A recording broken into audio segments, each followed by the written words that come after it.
Λοιπόν, incline bench press. Το καλύτερο. Εννοείται πως ξεκινάμε με incline bench press, ό,τι καλύτερο έχει βγάλει το γυμναστηριακό community.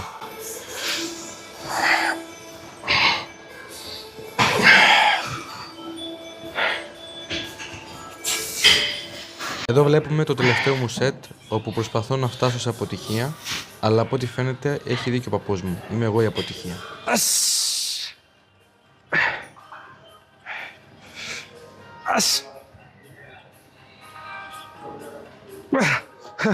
Και μετά από αυτή την περίεργη κραυγή παύλα κάλεσμα ζευγαρώματος, θα πάμε σε άλλη άσκηση. Και δεν γίνεται καμία άλλη πέρα από flat bench press για το μέγιστο εύρος κίνησης.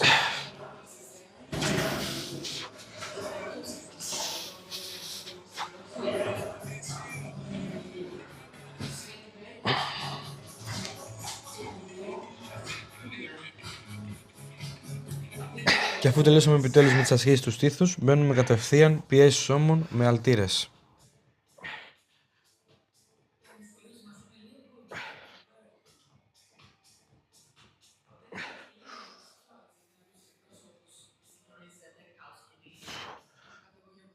Διακόπτουμε τη τηλεοπτική μας μετάδοση για μια έκτακτη ανακοίνωση. Κάτι σοβαρό μόλις συνέβη. Το μέρος 3 έρχεται σύντομα κοντά σας και ανεβαίνει σήμερα. Μείνετε συντονισμένοι.